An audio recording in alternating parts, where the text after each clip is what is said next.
Vamos a la enseñanza del día de hoy, que tiene por título Jesús, causa de división. Mire, cuando empecé a estudiar estas palabras, de verdad que me fue un poco difícil. Ya vamos en la enseñanza número 40 y como que cada vez se me complica un poquito más estudiar la palabra, pero bueno. Antes de continuar, acompáñeme a dar gracias por el servicio de hoy. Cierre sus ojos. Bendito Dios, te damos gracias, Señor, porque sabemos que en tu misericordia nos has permitido venir aquí a aprender de tu palabra. No queremos alejarnos de ti, Señor, y queremos aprovechar cada momento para aprender de ti. Y que todo esto que aprendamos, Señor, lo podamos poner en práctica, en la práctica cotidiana, Señor, donde se pueda ver que somos tus seguidores y podamos dar testimonio de que creemos en ti. Danos la sabiduría, Señor, para compartir tu palabra, para atesorarla, para aprenderla, Señor. Nos dejamos en tus manos, sabiendo que tú harás más de lo que no hemos sabido pedirte. En el nombre de nuestro Señor Jesucristo. Amén.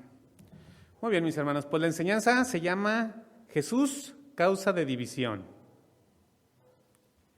Vayamos a nuestro libro de estudio, por favor, y busque Lucas, capítulo 12, versículo 49.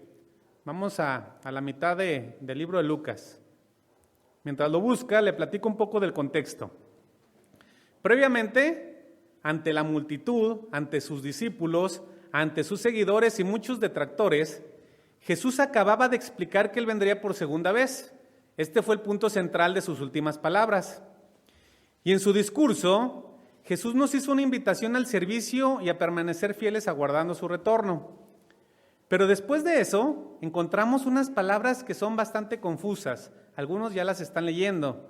Parecen ser muy extrañas. Es como si el Señor solamente nos diera pistas, como si nos diera información separada. Así que le hago la atenta invitación de que sea muy cuidadoso, de verdad ponga mucha atención porque estas palabras son más profundas de lo que aparentan. Mire, lea conmigo, Lucas capítulo 12, versículo 49, palabras de Jesús. Fuego vine a echar en la tierra, ¿y qué quiero si ya se ha encendido? De un bautismo tengo que ser bautizado, ¿y cómo me angustio hasta que se cumpla? ¿Pensáis que he venido para dar paz en la tierra? Os digo, no, sino disensión. Porque de aquí en adelante, 5 en una familia estarán divididos, 3 contra 2 y 2 contra 3.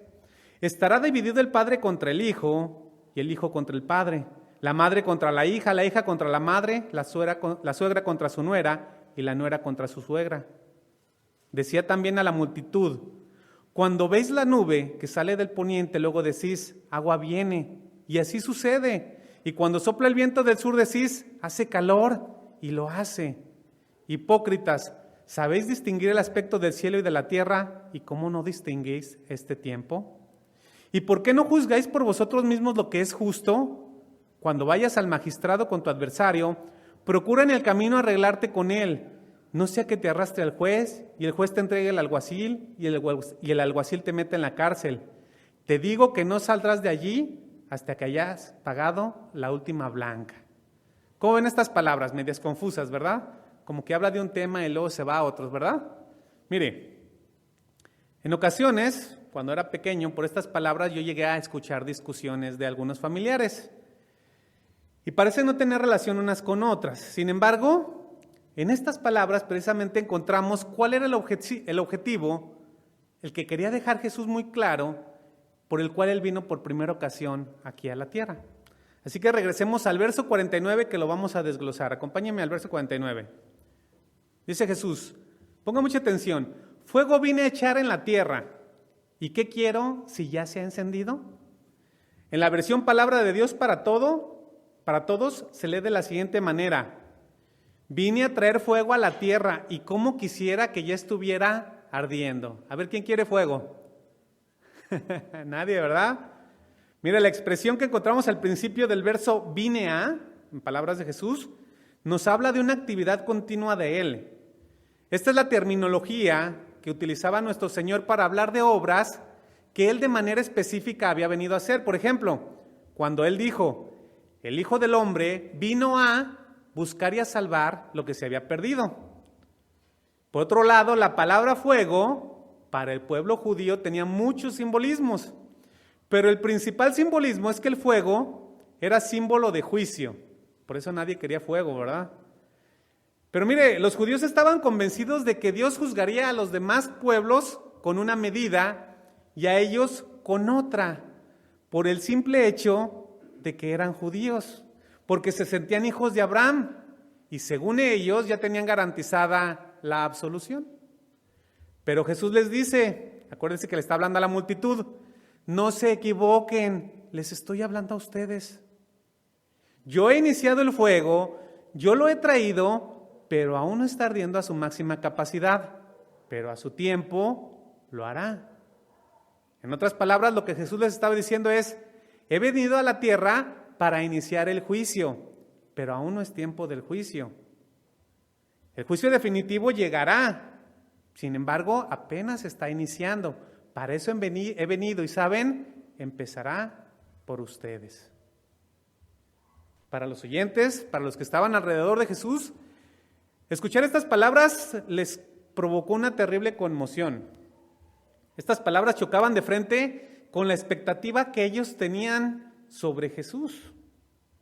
Se crearon una expectativa de Él, porque a estas alturas de su ministerio, muchos de los que estaban presentes ya habían empezado a ver en Jesús la posibilidad de que Él fuera el Mesías, porque de una u otra forma habían visto su poder y pensaban, bueno, vamos a darle el beneficio de la duda, tal vez sí es el ungido de Dios.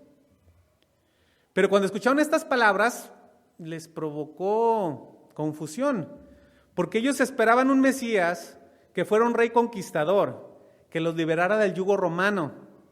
Pero en vez de encontrar palabras de parte de Jesús que los alentara a buscar la liberación, palabras de insurgencia, palabras de lucha, encontraban que Jesús les traía el juicio. Entonces ellos no estaban contentos. Y en cierta forma, los judíos esperaban que el juicio que vendría con el Mesías prometido les cayera a los gentiles, a los pecadores, pero nunca esperaron que el juicio les cayera a ellos. Y a veces a nosotros también se nos olvida que el Señor también nos va a juzgar. ¿Sabía que también nos va a juzgar? ¿Sí? Porque de toda palabra, ¿qué? Ociosa daremos cuenta. ¿Somos salvos? Sí, pero hay consecuencias, mis hermanos, de todo.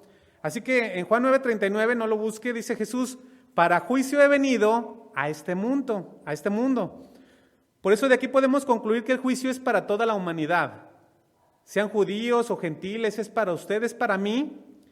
Pero sabemos que Jesús salvará solamente a los que creen en Él y se arrepienten. El fuego consume, quema, por lo general acaba con todo. Pero también el fuego tiene una característica. El fuego también purifica y también limpia. Así que como analogía, el Evangelio, mis hermanos, es fuego. Fuego que limpia al que cree, o fuego que consume a quien lo rechaza. ¿Está de acuerdo? Como analogía. Así que Jesús vino a traer ese fuego. Él anhelaba que ya estuviera a su máxima capacidad, pero Él mismo sabía que para que estuviera a su máxima capacidad había más trabajo por hacer. Por lo tanto, Jesús exclamó, versículo 50 de Lucas 12. Ponga mucha atención en estas palabras, a mí me gustaron mucho. Dice, de un bautismo tengo que ser bautizado, y cómo me angustio hasta que se cumpla.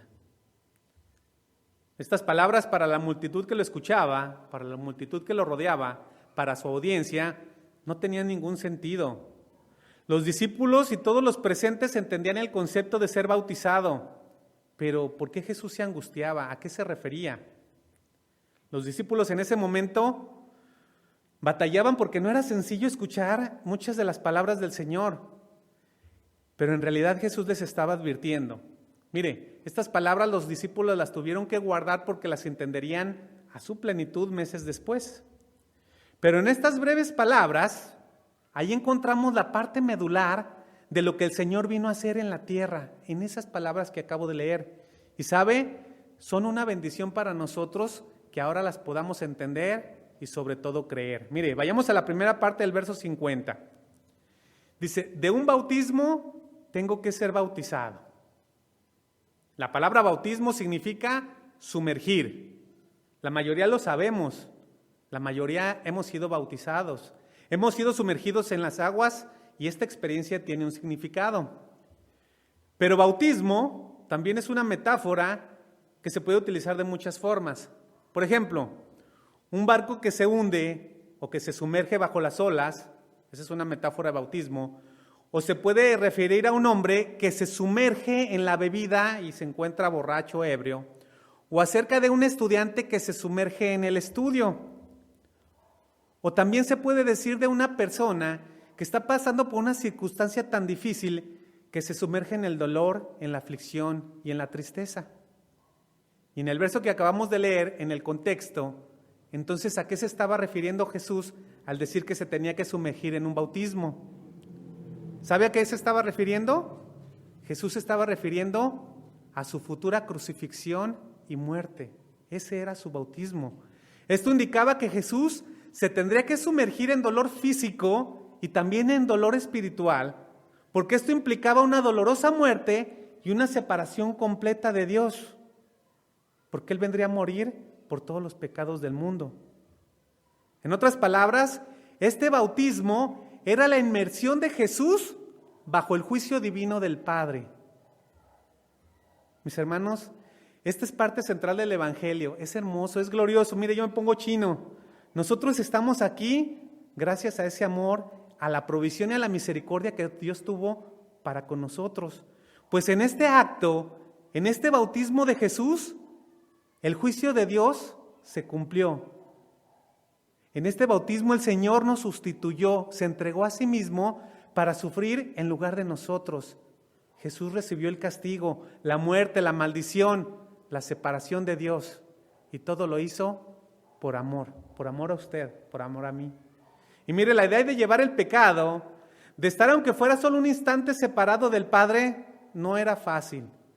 Porque si usted recuerda, Jesús en ese momento estaba en la carne como humano, al igual que usted, al igual que yo. Él también sentía, también le dolía. Pero dijo Jesús, para eso he venido, para realizar una obra maravillosa, para dar mi vida en rescate de muchos. Sin embargo, Jesús también sabía que ese proceso sería difícil, sería doloroso, y la cruz siempre estaba presente en su pensamiento. Es por eso que en la segunda parte del verso 50 dice, ¿y cómo me angustio hasta que se cumpla? Mire, la angustia de Jesús no era una señal de debilidad, tampoco era una señal de preocupación, más bien era una expresión de que él sentía que faltaba tiempo para que se cumpliera. Era tal vez la forma de decir, sé que he venido a hacer la obra que me encomendaste, Padre, pero me gustaría que pasara pronto, mas no se haga mi voluntad, sino la tuya. ¿A quién le ha pasado que hay cosas que ya quieren que se vayan rápido? Yo creo que a todos, ¿no? Y para nuestra bendición, eso que Jesús anhelaba se cumplió, se llevó a cabo. El objetivo se alcanzó en el mismo momento en que Jesús fue bautizado en la cruz del Calvario y exclamó con voz triunfante, consumado es. En ese momento, el bautismo en el que Él se sumergió fue total. La obra de redención por la cual usted y yo podemos ser salvos estaba completa. Así que esta es una bendición. ¿Podemos darle gracias a Dios, mis hermanos? Cada vez que recordemos que Él hizo todo por nosotros. Y ahora nosotros podemos entender ese proceso por el cual nuestro Señor Jesucristo pasó. Ahora podemos entender el plan de salvación gracias a ese bautismo al que Él fue sujeto. Nosotros lo podemos entender, pero para sus discípulos que lo estaban escuchando en ese momento, ellos que eran parte del proceso, no era sencillo. Ellos no podían entender todo lo que Jesús decía, lo entenderían tiempo después. Es como el padre que le explica las cosas a sus hijos y hasta que pasan unos años los entiende, ¿verdad? De entrada, esto no era lo que los discípulos esperaban. Ellos también eran judíos, tenían un concepto del Mesías que los liberaría y restauraría el reino. Ellos esperaban un Mesías que trajera la tan anhelada paz. Pero en las siguientes palabras Jesús les cambia el paradigma, pues el concepto de paz que ellos tenían era que el pueblo, socialmente hablando, estuviera bien, sin problemas económicos, sin luchas con otras naciones, sin pugnas internas, que todo estuviera tranquilo.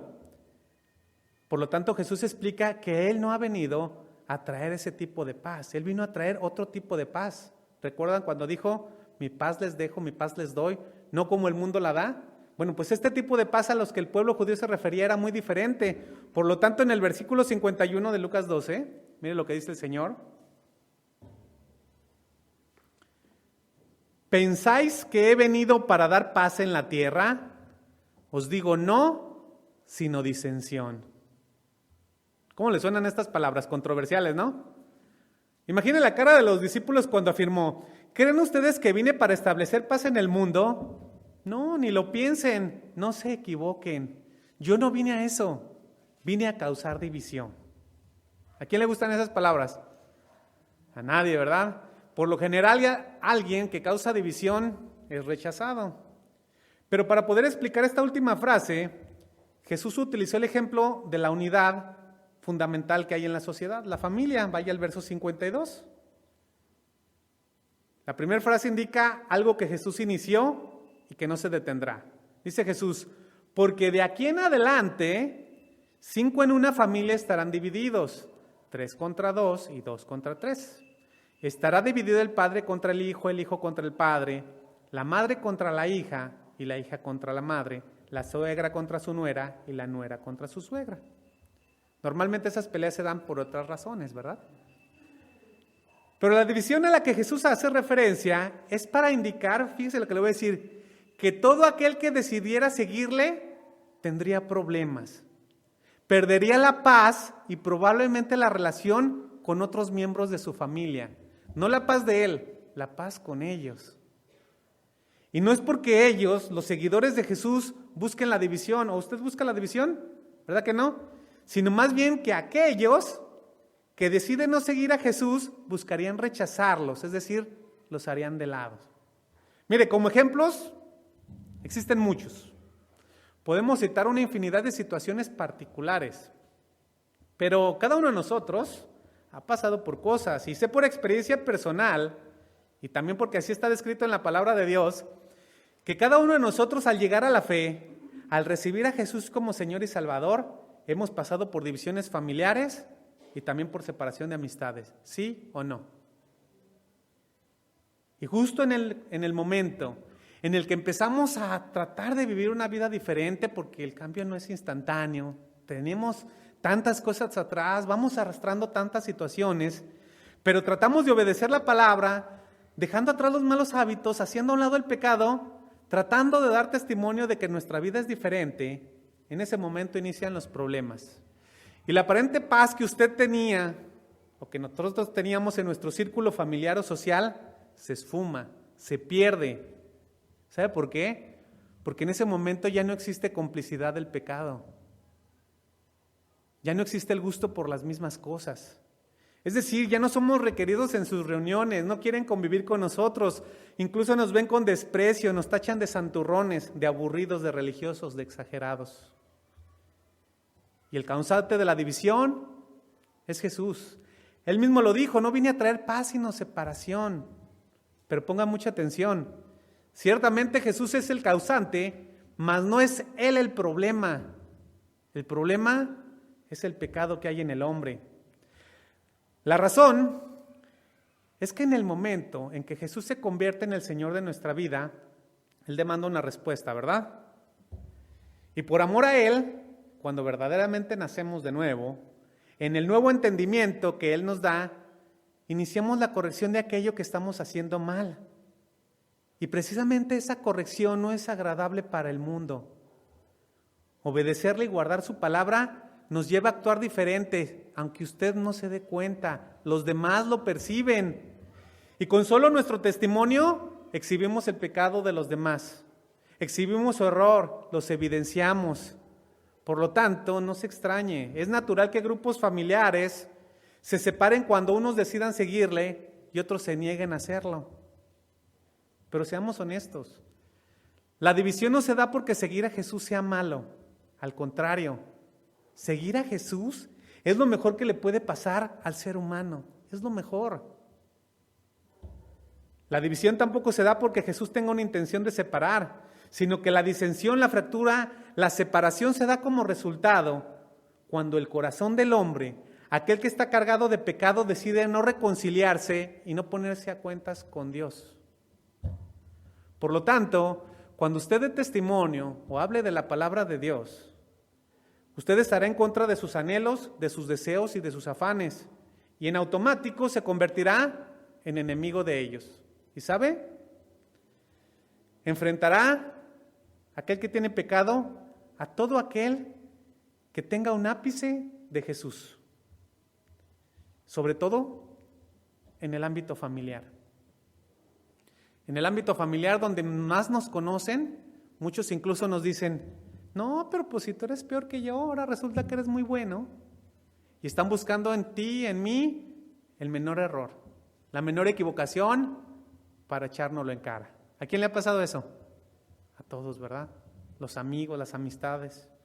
Y mire, esta fue una de las razones por la que los romanos odiaron el cristianismo.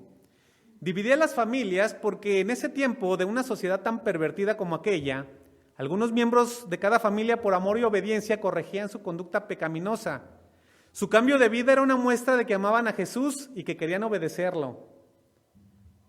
Pero los demás detestaban eso. Y la división familiar, mis hermanos, ha llegado en algunos momentos de la historia hasta puntos muy difíciles, donde los cristianos han sido perseguidos y acosados por sus propios familiares. Y en la actualidad, este acoso y esta persecución sigue pasando en algunos países donde se prohíbe el evangelio. La persecución, la burla, el menosprecio, la mofa, esa que llegamos a tener por seguir a Jesús, se da de entrada en nuestras casas, después con los amigos, con los conocidos y finalmente hasta con los desconocidos. Sin embargo, esto que dice Jesús es una advertencia para todos los cristianos, que esta división será mayormente marcada en un futuro. Porque llegará el día, y no los quiero espantar, que por nuestra fe, todos los cristianos en el mundo seremos perseguidos. ¿Sabía eso? Seremos perseguidos. Y en ese momento créanme que las cosas serán difíciles. Nada que ver con el COVID de ahorita. Jesús mismo lo dijo en Mateo 10:21. No lo busque, yo se lo leo. Jesús dijo, el hermano entregará a la muerte al hermano, el padre al hijo. Y los hijos se levantarán contra los padres y los harán morir. Y seréis aborrecidos de todos por causa de mi nombre.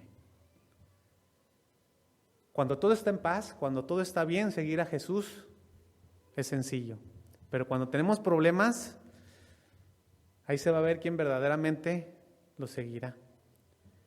Pero mis hermanos, seguir a Jesús, ser un creyente, ser un cristiano verdadero, es para valientes. No es para perfectos, es para valientes. Pues nos lleva a tomar partido. Y seguirle nos llevará de sí o sí a tener conflictos con el mundo pecador. Porque el mundo caído, el hombre de pecado, siempre rechazará, odiará, imaginará a todo aquel que dé un brillo, un ápice de luz de Jesús. A todo aquel que dé testimonio de que es seguidor del Evangelio. El problema para el humano natural, mis hermanos, radica en que no es capaz de interpretar correctamente los tiempos de Dios, porque constantemente vive en una falta de discernimiento. Y en las siguientes palabras, Jesús advirtió a la multitud que lo rodeaba del peligro espiritual en el que ellos se encontraban. Y en las siguientes palabras encontramos aún su amor y su misericordia. Misericordia por aquellos pecadores, porque les está dando una oportunidad más de que razonaran, de que entendieran de que la salvación estaba frente a ellos. Regrese a Lucas capítulo 12, versículo 54. Decía también a la multitud, cuando veis la nube que sale del poniente, luego decís, agua viene, y así sucede. Y cuando sopla el viento del sur, decís, hace calor, y lo hace. Miren, en todas las culturas del mundo, por observación, sin las actuales herramientas tecnológicas como los satélites y los radares, la gente por lo general, sobre todo los más antiguos a mí, que soy muy joven, sabían cómo identificar el temporal, es decir, sabían si llegaría mucha lluvia o poca lluvia. ¿Cómo? Solo mirando el cielo, viendo las condiciones del clima, la temporada del año, si hacía frío, si hacía calor, un vientecito. Con esto eran capaces de predecir el tiempo a corto plazo. E Israel no era la excepción. El clima de esa zona, aunque es templado, tiene muy poca vegetación y las precipitaciones pluviales son muy bajas. Por lo tanto, el momento de saber si llovería o haría calor era muy importante, porque esto determinaba el tiempo de la siembra, y la gente de esa época era experta en saber el tiempo climatológico. ¿Pero qué tiene que ver todo esto con Jesús? Bien, vayamos al verso 56, donde Jesús les dice de manera contundente: hipócritas. Fíjense qué palabras: hipócritas, ¿saben distinguir el aspecto del cielo y de la tierra? ¿Y cómo no distinguen este tiempo? A primera vista, la relación entre predecir el clima y la afirmación de que eran unos hipócritas no es evidente.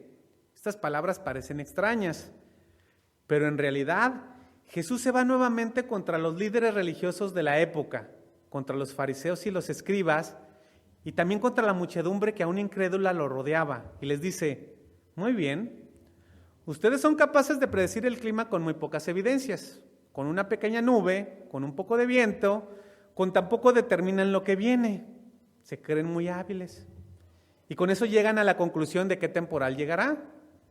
Pero ustedes no son capaces de ver quién soy yo. ¿No son capaces, aún con todas las evidencias que les he mostrado? Les he dicho abiertamente que soy el Hijo de Dios. Ustedes han visto los milagros que he realizado. He sanado enfermos, he resucitado muertos, alimenté a miles de personas. No ha sido oculto para nadie, ustedes lo han visto. Han observado las manifestaciones extraordinarias. Sin embargo, son unos hipócritas, porque viendo el tiempo presente, es decir, viendo el tiempo actual donde estoy, lo que les estoy diciendo, todo lo que han visto, se niegan a creer. Y no creen no porque les falte evidencia, no creen porque no les conviene a sus intereses, no creen porque no soy el Mesías que ustedes anhelan, se han formado una expectativa de mí y no son lo que ustedes quieren. Ustedes me rechazan porque los he confrontado de ser unos falsos. Su espiritualidad es una farsa, su religión es externa, su vida es engañosa. Hipócritas, se niegan a distinguir el tiempo en el que están, aunque saben que están mal, siguen endureciendo su corazón. Mis hermanos, a veces nosotros estamos como esos judíos, como esos fariseos. Nos creamos expectativas de las personas pecadoras, y creemos que porque ya son hermanos, no van a fallar, no van a cometer errores. Queremos que sean perfectos, cuando nosotros no nos juzgamos a nosotros mismos. Debemos de tener mucho cuidado. Me ha sucedido por ocasiones que por el simple hecho de estar aquí presente, que el Señor me ha permitido compartir, esperan de mí algo allá afuera. ¿Sabes? Soy un expositor de la palabra que me equivoco. Eso es todo. No podemos poner nuestra confianza en nadie, en ningún hombre, solamente en Jesús. Solamente Él no nos va a fallar. Así que debemos de ser sabios. La hipocresía de los líderes religiosos, mis hermanos, estaba en fingir que no había suficiente evidencia que los convenciera de que Jesús era quien afirmaba ser. Por eso, ellos continuamente pedían más y más señales. Para ellos, el no poder reconocer adecuadamente ese tiempo, el no poder reconocer a Jesús de la manera correcta, les hizo perder la oportunidad de la salvación. Usted y yo somos de otra generación, 2000 años acá. Vivimos en otro tiempo, bajo circunstancias muy diferentes, pero sabe, el principio es el mismo. Y aquí le hago una pregunta: ¿quién es Jesús para usted? ¿Lo ha pensado? El mundo no conoce a Jesús, ellos tienen un gran problema, pero en este momento no estamos hablando de ellos. Esta es una exhortación para nosotros, los que nos decimos cristianos, que tenemos que aprender a discernir la manera correcta en la que vivimos los tiempos. Así que lo invito a que reflexione, que se haga de verdad esta pregunta de una manera franca, abierta: ¿qué es Jesús para mí?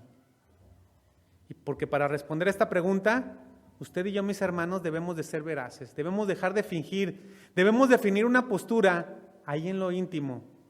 Esto debe de darse entre usted y Dios solamente. Pero en ocasiones responder a esta pregunta se nos complica, porque aún ante las evidencias, incluso con milagros que el Señor ha hecho en nuestra vida, continuamente dudamos del Señor y no creemos que Él nos pueda ayudar en nuestras circunstancias, en nuestros problemas. Incluso tampoco creemos que a veces las circunstancias Él mismo las permite para que maduremos. ¿Verdad que no? No nos gusta pasar por situaciones. Y cuando vienen los problemas, en vez de confiar en el Señor, de tomarnos de su mano, nos acobardamos, nos hacemos de lado, dudamos que Él esté con nosotros. O tal vez, incluso nos retiramos. Mantenemos distancia porque no queremos que nuestro pecado salga a la luz. Por eso en el verso 57 de Lucas 12, Jesús exhorta a sus oyentes y les dice: ¿y por qué no juzgáis por vosotros mismos lo que es justo? Este era un reto que viene ligado a la falta de integridad que exigían los judíos, por lo cual el Señor les había llamado hipócritas. En ese momento Jesús les hizo una invitación a juzgar lo que es justo, es decir, examínense, evalúense cómo están sus vidas en relación con su pecado. ¿Han avanzado? ¿Siguen igual? ¿Están estancados? Jesús les dice: analiza lo que haces en tu vida cotidiana, analiza lo que dices, reconoce tus faltas y ponte a cuentas. El planteamiento que les hace Jesús para que entendieran esta analogía es muy práctico. Y en las siguientes palabras los invitó a imaginarse en una situación de deuda económica. Me enfilo hacia el final. Versículo 58. Mira las palabras de Jesús, dice: cuando vayas al magistrado con tu adversario, procura en el camino arreglarte con él. No sea que te arrastre al juez y el juez te entregue al alguacil y el alguacil te meta en la cárcel. Te digo que no saldrás de allí hasta que hayas pagado aún la última blanca. Jesús pone a cada uno de los que escuchaban como aquel que tiene una deuda impagable y les hace una invitación de llegar a un acuerdo con su contrincante, antes de que el asunto llegue a los tribunales. Y les dice: si ustedes no se ponen de acuerdo, si no se arreglan antes, van a acabar en la cárcel. Ese es el sentido práctico. Pero en el sentido espiritual, esto describe a toda la humanidad que tiene una deuda. A todos los pecadores que van en el camino ancho hacia el juicio de Dios. A todos los pecadores que serán encontrados culpables y sentenciados al castigo eterno. Y ante esta terrible realidad, por medio de sus palabras, Jesús hace una invitación, mire la misericordia, una invitación para que acepten el mensaje del Evangelio antes de que sea tarde, que se pongan a cuentas con Dios. Arréglate ahorita, antes de que ya no haya oportunidad, que lo reconozcan como aquel que había de venir. Mire, cuando leo estas palabras de Jesús, no me queda más que asombrarme, porque a pesar de la maldad y del duro corazón del pueblo judío, a pesar de todo, Jesús continúa extendiéndoles la mano. Jesús continúa dándole oportunidades, se sigue mostrando misericordioso. Pónganse a cuentas antes de que ya no puedan salir. Y tal vez, mi hermano, usted esté pensando: bueno, estas palabras son para todos aquellos que no se han puesto a cuentas con Dios. Pero yo ya me puse a cuentas, yo ya me arrepentí, el Señor me ha perdonado. Bueno, así es, estoy de acuerdo. Somos hijos de Dios salvados por gracia. Estamos a cuentas con Él. Sin embargo, como sus palabras también son prácticas, nos debe de llevar a reflexionar, a caminar y a vivir justamente en relación a los que nos rodean. Estas palabras son una invitación para que sigamos su ejemplo y tengamos el mismo sentir que el Señor, y que aunque nos rechacen, aunque nos hagan de lado, aunque no nos quieran, con nuestra vida demos testimonio y compartamos las buenas nuevas. Porque en el mundo, mis hermanos, hay personas que no han tenido aún la oportunidad de ponerse a cuentas con Dios. Y para ellos, para esos que nos rechazan, para los que aún no se han arrepentido, es que el Señor nos tiene aquí en la tierra. Por eso no nos ha llevado. Usted y yo, mis hermanos, somos parte del fuego que el Señor inició hace mucho tiempo. Y si el Señor aún no nos lleva, es porque usted y yo, aún con nuestros defectos, tenemos que mostrarnos fiel a Él. Amén. Vamos a orar.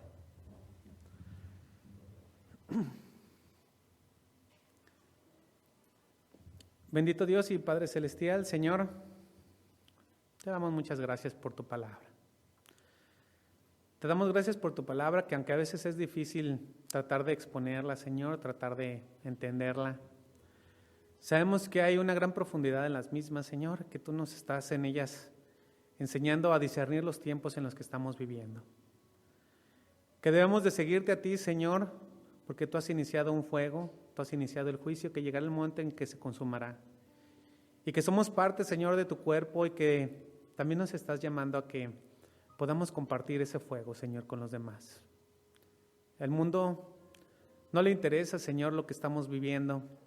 A él solo le interesa sus afanes, sus deseos, vivir en el pecado, disfrutar, Señor. No se dan cuenta que llegará el momento en que tú vendrás y que los juzgarás, Señor, de una manera muy difícil, Señor, incluso de explicar, de entender. Pero que nosotros tenemos esa oportunidad de compartir tu palabra y llevársela a ellos, Señor. Que podamos iniciar con nuestro testimonio y tal vez seremos objetos de burla, Señor, tal vez nos harán de lado, tal vez se burlarán de nosotros y nos dirán que incluso nosotros somos hipócritas porque antes éramos igual que ellos. Pero a final de cuentas, Señor, queremos seguirte a ti. Queremos darte testimonio, Señor, a pesar de las circunstancias, y sabemos que vendrán tiempos difíciles, pero en todo momento sabemos que tú estás a nuestro lado y que nos llevarás de la mano. Te doy gracias, Señor, por la vida de mis hermanos que con un corazón dispuesto han escuchado tu palabra. Que la atesoren, Señor, que la lleven y que la pongamos todos por obra, Señor. Te damos gracias. En el bendito nombre de tu Hijo, nuestro Señor y Salvador Jesucristo. Amén.